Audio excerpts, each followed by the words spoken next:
મિત્રો સ્વાગત છે અમારી ન્યૂઝ ચેનલ સંધિ જાગૃતિમાં। હું છું જાહિદ સંધિ અને આજે હું તમને એક એવી તેજસ્વી વિદ્યાર્થીની જે ભાવનગરની દીકરી જે 99.99% રેન્ક અને 98 પોઈન્ટની આસપાસ જેને કહેવાય કે ટકાવારી જે લાવી છે એસએસસી બોર્ડની અંદર, અને જેને કહેવામાં આવ્યું છે ને કે ભાઈ જેને કંઈક કરવું છે, જેને કંઈક કરવાની ઈચ્છા છે એને કોઈ પણ વસ્તુ નડતી નથી। તો ભાવનગરની એક એવી દીકરી જે ભાવનગરના તમામ લોકોને ગર્વ લેવાની બાબત છે, અને ખાસ કરીને મુસ્લિમ સમાજના દરેક સમાજના આગેવાનો હોય, દરેક સમાજના લોકો હોય કે મુસ્લિમ સમાજ હોય, એને પણ એમની છાતી પણ ગજગજ ફૂલવી જોઈએ કે ભાવનગરની આ મુસ્લિમ સમાજની દીકરીએ 99.99% રેન્ક લાવીને સમગ્ર ગુજરાતની અંદર જેણે પ્રથમ સ્થાન મેળવ્યું છે, તો ખૂબ જ ગર્વની વાત છે। તો આપણી સાથે એ દીકરી છે, જાણીશું તેમનું નામ શું છે, તેમણે આ જે સિદ્ધિ સુધી કઈ રીતે પહોંચી છે, એમના મા બાપનો ફાળો શું છે, આવનાર સમયમાં એમને જે એનો ધ્યેય શું છે, અને સાથે સાથે ઇસ્લામની અંદર કારી એટલે કે બેસ્ટ કુરાન શરીફ પડવું, સારા અવાજમાં પડવું, આ દીકરીએ એ પણ સિદ્ધિ હાસિલ કરેલી છે। તો કંઈક ને કંઈક વાત કરીએ તો ઘણું બધું નાની ઉંમરમાં એમણે જેને કહેવાય કે સ્ટ્રગલ કરીને આગળ વધી છે, તો આપણે તેમની સાથે વાત કરશું। બેટા, સર્વપ્રથમ તો તને પહેલા અભિનંદન કે તે આવું જે સિદ્ધિ છે 99.99% રેન્ક હાસિલ કર્યા છે અને ગુજરાતમાં જે પ્રથમ ક્રમાંક મેળવ્યો છે એની બદલ અભિનંદન। Thank you sir. અને નામ શું છે પહેલા તો? સૈયદ દાનિયા ફાતિમા રહીમભાઈ। હવે વાત કરવામાં આવે બેટા કે અહીંયા સુધી પહોંચવું ખૂબ જ અઘરું હોય છે, તો કેટલા સમય જે છે આખા દિવસ શેડ્યુલની અંદર કેટલી મહેનત કરી જેથી કરીને તું અહીંયા સુધી પહોંચી શકી? મેં મહેનત દરમિયાન ક્યારેય કલાકો ગણ્યા નથી। હું મહેનત કરતી હતી એક ટાર્ગેટ રાખીને કે એક દિવસમાં એટલા ચેપ્ટર આ સબ્જેક્ટના કમ્પ્લીટ કરવાના, પછી એ 2 કલાકમાં કમ્પ્લીટ થાય તોય ઓકે, અને પછી જો વધારે સમય લાગે 5 કલાક લાગે 6 કલાક લાગે, પણ એક ટાર્ગેટ આપણો ફિક્સ હોવો જોઈએ કે એટલા ચેપ્ટર્સ કમ્પ્લીટ કરવાના, પછી એ થઈ જાય એટલે રોજનો એક ટાર્ગેટ હું રાખતી અને એ રીતે હું મારું અભ્યાસ કરતી। ક્યારેય કલાકો કાઉન્ટ નથી કર્યા કે 5 કલાક ડેલી રીડિંગ રાખવું એવી રીતે। બેટા, બીજી જો હવે હાલમાં જો અત્યારે એસએસસી બોર્ડમાં જ 99% રેન્ક તું, હવે આ જે છે તારું પહેલેથી જ તું આવું સ્ટ્રગલ કરતી આવી છો, જેને કહેવાય કે પહેલા ધોરણથી જ તે અત્યારે 10મામાં જ તે ફોકસ કર્યું છે?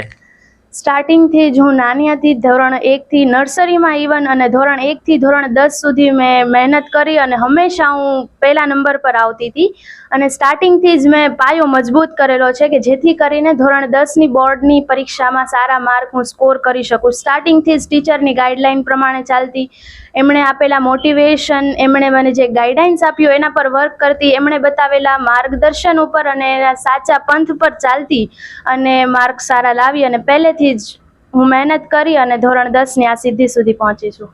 હવે બેટા, આમાં એકલા આજે ઘરમાં તો મમ્મી હોય છે, પપ્પા હોય છે, ભાઈ હોય છે, કુટુંબ હોય છે, ઘણું મોટું હોય છે, બરાબર છે, કોઈ જોઈન્ટ ફેમિલીમાં રહેતા હોય તો ઘણું હોય છે, તો ખાસ કરીને એવો કોનો સિંહ ફાળો રહ્યો છે જેથી કરીને ઘરમાં મમ્મીનો કે પપ્પાનો, જેથી કરીને તને એક જેને કહેવાય કે આ રસ્તો છે એ ક્લિયર થયો? પરિવાર વિશે વાત કરું તો મમ્મી અને પપ્પાનો તો ખૂબ મોટો ફાળો રહ્યો છે। જ્યારે હું ડિમોટિવેટ થતી, કંટાળો આવતો, અઘરું લાગતું, હું થાકી જતી, ત્યારે મારા અંદર આત્મવિશ્વાસને વધારવાનું કામ સૌથી વધુ મારા મા બાપે કર્યું છે અને મને હંમેશા મોટિવેશન આપ્યું છે। મારા અંદર સેલ્ફ કોન્ફિડન્સ ડેવલપ કરવા માટે હંમેશા તેમણે પ્રયત્ન કરતા રહ્યા છે અને હંમેશા કહેતા કે try again and develop self confidence, you will success. આ મારો મંત્ર છે। હું જ્યારથી ભણતી ત્યારે કંઈ પણ મારાથી ન થતું, ક્યારેક હારતી, ક્યારેક અસફળતા મળતી, ક્યારેક 1 માર્ક્સ માટે રહી જતી, ત્યારે હું આ પપ્પાએ આપેલી લાઈન યાદ કરતી અને ફરી એક મહેનત કરવાનો મારા અંદર ઉત્સાહ જાગતો અને ફરીથી સફળતા પ્રાપ્ત કરવા માટે હું મહેનત કરવા માટે લાગી જતી। એટલે પપ્પા અને મમ્મીનો સેલ્ફ કોન્ફિડન્સ ડેવલપ કરવામાં ખૂબ જ મોટો ફાળો રહ્યો છે। બેટા, હવે વાત કરવામાં આવે, તે કીધું કે એટલું બધું કે જે કોઈ હું ટાઈમ લિમિટને નથી જોયું, હંમેશા મેં મારી કાર્યને જ જોયું છે। હવે સ્કૂલની વાત કરવામાં આવે તો સ્કૂલનો શું ફાળો રહ્યો છે? સ્કૂલની વાત કરું તો શિક્ષકો, હેડ ટીચર, પ્રિન્સિપાલ બધાનો ખૂબ જ મોટો ફાળો રહ્યો છે. શિક્ષકો પણ ખૂબ જ માર્ગદર્શન આપતા હતા અને ક્યારે પણ કોઈ પણ વિષયમાં હું ક્યાંય અટકું, નાની નાની ભૂલો થાય તો હંમેશા મને પર્સનલ ગાઈડ કરતા હતા. બધા સબ્જેક્ટના ટીચરો ખૂબ જ સપોર્ટિવ રહ્યા છે અને હેડ ટીચરનો પણ ખૂબ જ મોટો ફાળો રહ્યો છે. ખૂબ જ મોટિવેશન આપ્યું છે અને આ સફળતા સુધી પહોંચવા માટેનો એક કહેવાય ને સાચો એક પંથ બતાવ્યો છે. અંધારામાંથી અજવાળા તરફ લઈ જવા માટે જો મહેનત કરી હોય તેમાં શિક્ષકોનો પણ ખૂબ મોટો ફાળો રહ્યો છે કે જે મને અંધકારમાંથી અજવાળા તરફ લઈ જવા માટે હંમેશા પ્રયોગશીલ રહ્યા છે. હવે બેટા વાત કરીએ કે આજે તારું નામ છે દાનિયા ફાતેમા સૈયદ, બરાબર છે, અને ખાસ કરીને અત્યારે જો વાત કરવામાં આવે તો મુસ્લિમ સમાજની અંદર કંઈક ને કંઈક એવી માન્યતાઓ હોય છે કે દીકરી ઉપર પહેરો લગાડવામાં આવે છે. દીકરીને જેને કહેવાય કે એને જે સિદ્ધિઓ હાંસલ કરવી છે અને કંઈક કરવું છે તો એમાં કંઈક અડચણરૂપ ધાર્મિક જે આપણી નીતિઓ હોય છે અડચણરૂપ બનતી હોય છે. તો આવું તારી હારે કોઈ દિવસ કાંઈ બન્યું છે ઇસ્લામને લઈને? મારા સાથે એવું તો ક્યારેય નથી બન્યું અને હું એક વાત કહીશ કે જ્યારે મુસાફર અડગ હોય ને તો એને હિમાલય જેવો મોટો પર્વત પણ નથી નડતો. જો એને પોતાને સફળતા પ્રાપ્ત કરવી હોય તો પછી કંઈ પણ વચમાં નડતર રૂપ કોઈ વસ્તુ ન બની શકે. જ્યારે સફળતા આપણો એક લક્ષ્ય છે કે આ ગોલ સુધી પહોંચવું છે તો એ સફળતા મોટી હોય, સપના મોટા હોય તો મહેનત પણ મોટી કરવી પડે. ઇતિહાસ માત્ર વિચારોથી નથી બનતા, આપણે એ માટે પ્રયત્ન કરવા પડે છે, વારંવાર મહેનત કરવી પડે છે. ક્યારેક કોઈ અડચણરૂપ બને તો એને કેવી રીતે આપણે ઉકેલવું, કેવી રીતે આપણા જીવનમાંથી એને દૂર કરી અને સફળતા તરફ આગળ વધવું એ આપણામાં આવડત હોવી જોઈએ. આપણે એ અડચણરૂપ બનતા તમામ જે વચમાં અડચણરૂપ બનતા હોય એને કઈ રીતે આપણી લાઈફમાંથી દૂર કરવા અને સફળતા તરફ આગળ વધવું એના માટે આપણે મહેનત કરવી પડે છે. અને ત્યારે અને રિલિજિયસ બાબતમાં કહું તો ક્યારેય એવું નથી બન્યું કે આપણા મુસ્લિમ સમાજમાં જે છે એ કોઈ નડતર રૂપ મારા શિક્ષણના સિદ્ધિ સુધી પહોંચવા સુધીમાં આ સફરમાં મને ક્યારેય નડ્યું હોય. એટલે એવું ન માનવું કે આપણે મુસ્લિમ સમાજથી બિલોંગ કરીએ છીએ, આપણે રિલિજિયસની કોઈ બાબતો જે છે એ આપણને સફળતા સુધી પહોંચવા માટે અટકાવે છે, એવું ક્યારેય ન માનવું. જો આપણે સફળ થવું હશે તો આપણે કંઈ પણ કરીને સફળતાના શિખર સુધી પહોંચી જઈએ છીએ. બેટા અત્યારે હજારો લોકો તને જોવે છે, મુસ્લિમ સમાજ, અધર કાસ્ટ, દીકરાઓ દીકરીઓ ગુજરાતના જોવે છે. હકીકતમાં જો કંઈક કરવું હોય અને એના દિલમાં કઈ ઈચ્છા હોય તો એને તું શું કહેવા માંગીશ કે તમારે કઈ રીતે જે છે પોતાની સિદ્ધિઓ છે, પોતાના સપનાઓ છે એને હાસિલ કરવા જોઈએ? સફળતા પ્રાપ્ત કરવા માટે હું કહું તો મૂળભૂત મજબૂત 3 પાયાને હું જવાબદાર ગણાવીશ. પહેલા તો મહેનત, બીજું આત્મવિશ્વાસ અને ત્રીજું શિસ્ત. મહેનત એક બીજ છે, આત્મવિશ્વાસ એ બીજને મોટું થવા માટે પાણી જે આપીએ ને એ આત્મવિશ્વાસ છે, એ બીજને આત્મવિશ્વાસ પાણી આપે છે. અને શિસ્ત એક જમીન છે જેમાં આપણા સપનાઓ ઉગે છે. જ્યારે આ 3નું સંતુલન આપણા જીવનમાં આવી જાય ને ત્યારે સફળ થવા માટે કોઈ પણ આપણને નથી રોકી શકતું.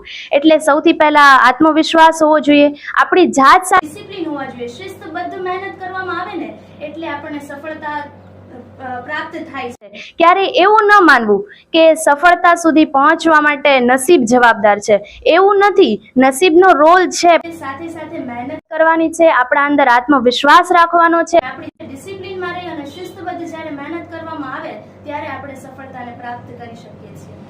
હવે બેટા સાથે સાથે એવું સાંભળ્યું છે તારા પપ્પા પાસેથી, બીજા આપણા તોફિકભાઈ પાસેથી કે તું કારી પણ છો, કે બેસ્ટ કુરાન શરીફ સારા અવાજમાં એના જે એક વર્ડ્સ છે એને પરફેક્ટ રીતે પડવા. તો આની અંદર આ ભણવાની સાથે સાથે આ વસ્તુ તે કઈ રીતે મેળવી? ભણવાની સાથે સાથે પણ અધર એક્ટિવિટીઝ થઈ શકે છે. એવું નથી કે એક સમયમાં માત્ર એક જ વસ્તુ થઈ શકે. જો આપણે બંને માર્ગમાં બંને તરફ આગળ વધવું હોય તો આપણે વધી શકીએ છીએ. એના માટે ટાઈમ મેનેજમેન્ટ ખૂબ જ અગત્યનું છે. આપણે એક ટાઈમ ફિક્સ કરી લેવો જોઈએ કે આ ટાઈમે હું મારા પડવાની પ્રવૃત્તિ કરીશ, આ ટાઈમે હું મારા સ્ટડી ઉપર ફોકસ કરીશ. જો ટાઈમ મેનેજમેન્ટ કરતા શીખી જઈએ ને તો આપણા માટે કંઈ મુશ્કેલ નથી. આપણે સમય બંનેને આપવો જોઈએ. હું પણ મારા સ્ટડીમાં પણ કોઈ ઇફેક્ટ નથી રહી કે હું મદરસે જતી હતી તો મારા સ્ટડીમાં કોઈ માર્ક્સ ઓછા આવતા અથવા તો ઇફેક્ટ રહેતું, એવું ક્યારેય નથી બન્યું. હું પડવામાં પણ આગળ હતી અને સ્ટડીમાં પણ હંમેશા મેં સારા માર્ક્સનો સ્કોર કર્યો છે. એટલે એવું ક્યારેય ન માનવું કે જો સાથે સાથે પડવાની પ્રવૃત્તિ ચાલતી હોય તો સ્ટડી સફળતા ન મેળવી શકીએ. જો આપણે ધારીએ, આપણામાં એક અડગ મન હોય કે મારે સફળતા પ્રાપ્ત કરવી છે, તો બંને તરફ આપણે સફળતા મેળવી શકીએ છીએ. અને બેટા લાસ્ટ ક્વેશ્ચન, હવે આવનાર સમયમાં દાનિયા ફાતેમાનો ગોલ શું છે, આગળ શું કરવા માંગે છે? મારો સૌથી મોટો ગોલ એક જ છે કે હું એવી પોસ્ટ પર આવું કે જેનાથી મારા સમાજને હું ખિદમત કરી શકું, મારા પરિવારનું નામ રોશન થઈ શકે અને હું મારું સૌથી બેસ્ટ આપી શકું. બસ આ જ એક ગોલ છે. તો મિત્રો, આ દીકરી હતી ભાવનગરની મુસ્લિમ સમાજની. અને બેટા, અત્યારે જે તારા પર્સન્ટાઇલ રેન્ક છે અને ટકાવારી છે એ કેટલી છે? પર્સન્ટાઇલની વાત કરું તો 99.99 પર્સન્ટાઇલ છે અને પર્સન્ટેજ 98.33 છે. અને મુસ્લિમ સમાજમાંથી કઈ કાસ્ટમાંથી આપ બિલોંગ કરો છો? મુસ્લિમ સમાજને ઘાંચી કાસ્ટમાંથી બિલોંગ કરું છું. તો મિત્રો, આ ભાવનગરની મુસ્લિમ સમાજની દીકરી અને ખાસ મુસ્લિમ સમાજમાં જે ઘાંચી સમાજ આવે છે એમની દીકરી છે. ખાસ ગૌરવ લેવા જેવી બાબત છે કે આજના સમયની અંદર જ્યારે તમે જુઓ છો કે જબરજસ્ત એક છેલ્લો પ્રશ્ન રહી ગયો બેટા, હાલમાં જે આપણે વાત કરીએ, ઘણા લોકો જે મોબાઈલ છે, બરાબર છે, એ યુઝ કરતા હોય છે, બરાબર છે, આજના સમયમાં જોયું છે. તો તે તારી મહેનતના સમયમાં મોબાઈલ કે એનો યુઝ કઈ રીતે કર્યો છે? હું જ્યારે સ્ટડી કરવા માટે બેઠતી ત્યારે મોબાઈલને મારાથી દૂર રાખતી. જ્યારે જરૂર પડે ત્યારે હું મોબાઈલનો યુઝ કરતી, પણ આપણા સ્ટડી ટાઈમ દરમિયાન જો મોબાઈલ આપણાથી દૂર હોય તો આપણા માટે વધુ ફાયદાકારક છે. અને સોશિયલ મીડિયાથી સ્ટડી ટાઈમ દરમિયાન દૂર રહેવું જોઈએ કે જેનાથી આપણા સ્ટડીમાં ઇફેક્ટ ન કરે. તો મિત્રો, આ સાંભળી સૈયદ દાનિયા ફાતેમા, બરાબર છે. હવે એમના પપ્પા છે, એમની સાથે થોડી આપણે 2-3 મિનિટ વાત.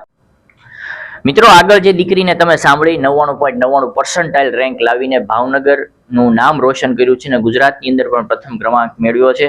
આજે એમના પપ્પા પણ સાથે છે, એને પણ આપણે પૂછીશું કેવું એમને ફીલ થાય છે. શું આપનું નામ? રહીમભાઈ સૈયદ. રહીમભાઈ, શું કહે છો? તમારી દીકરીએ 99.99 પર્સન્ટાઇલ રેન્ક લાવી છે અને ગુજરાતમાં પ્રથમ ક્રમાંક લાવી છે. તો આજે કોઈ પણ હોય એનું જે છાતી ગજગજ ફૂલતી હોય, તમે કેવું ફીલ કરો છો? મારા માટે બહુ ગૌરવની વાત છે કે ભાઈ મુસ્લિમ સમાજમાં અત્યાર સુધીમાં ગુજરાતમાં ફર્સ્ટ રેન્ક મેં ક્યારેય સાંભળ્યું નથી. તો મારા માટે, સમાજ માટે, સ્કૂલ માટે ને ગુજરાત માટે બહુ ગૌરવની વાત છે. હવે લોકોને શું કહેવા માંગશો તમે? એક આ જે દીકરી છે એણે જે એની જે પ્રાયોરિટી હશે કે ભાઈ પપ્પા મારે આ કરવું છે, આ કરવું છે, અને તમે એને તમામ પ્રકારના જે સપનાઓ છે એને ખુલ્લા કરીને આજે એ સુધી પહોંચી છે, તો બીજા વાલીઓને શું કહેવા માંગશો તમે? બીજા વાલીઓને તો કહેવામાં એવું છે કે ભાઈ જો તમે તમારા બાળકને કે કોઈ પણ વસ્તુ, આજે કોઈ મદ્રાસાની કોઈ બાબત હોય કે સ્કૂલની બાબત હોય, તો તમે એની પાછળ પૂરતું ધ્યાન આપો તો કોઈ વસ્તુ નડતરરૂપ થતી નથી. એ તમારા શિખર સર કરી શકે છે. તો મિત્રો, જેને કીધું રહીમભાઈએ કે ભાઈ શિખરો સર કરી શકે છે, જેની ઉડાન ઊંચી હોય, બરાબર છે, જેના લક્ષ્ય, જેના ધ્યેય પરફેક્ટ હોય, તો આજે આ દીકરીએ સાબિત કરીને બતાવ્યું. ને ખાસ કરીને ભાવનગરનો મુસ્લિમ સમાજ છે એને ગર્વ લેવાની બાબત છે, તમામ સમાજે ગર્વ લેવાની બાબત છે. ભાવનગરને જેને કહેવાય ને કે સિતારો કહીએ તો સિતારો પણ કહી શકાય. આવનાર સમયમાં એ હજી હું સિદ્ધિઓ હાસિલ કરીને ક્યાં પહોંચશે એનું કોઈ લક્ષ્ય હજી નક્કી નથી, પણ જેને કહેવાય કે અત્યારથી જે તેમની જે આ ચમક ઈ છે, તો આવનાર સમયમાં એ શું કરી બતાવશે એ તો આગળનો સમય છે. પણ ખાસ કરીને જો વાત કરીએ તો આ દીકરીને છે એ બિરદાવાને લાયક છે. હું તો અપીલ કરું છું ભાવનગરના તમામ મુસ્લિમ સમાજ છે, દરેક સમાજના લોકો છે, અને બિરદાવી જોઈએ, આમનું સન્માન કરવું જોઈએ, કેમ કે આ કાંઈ જે વસ્તુ છે એ ગુજરાત લેવલની વસ્તુ છે. અમે ખાસ કરીને આવા અવનવા વિડીયો, સ્ટોરીઓ બનાવતા હોય છે. જો સર્વપ્રથમ અમારે ચેનલની અંદર તમે વિડીયો જોઈ રહ્યા હોય તો અમારી ચેનલને સબસ્ક્રાઇબ કરી દેજો અને લાઇક અને શેર કરવાનું ન ભૂલતા.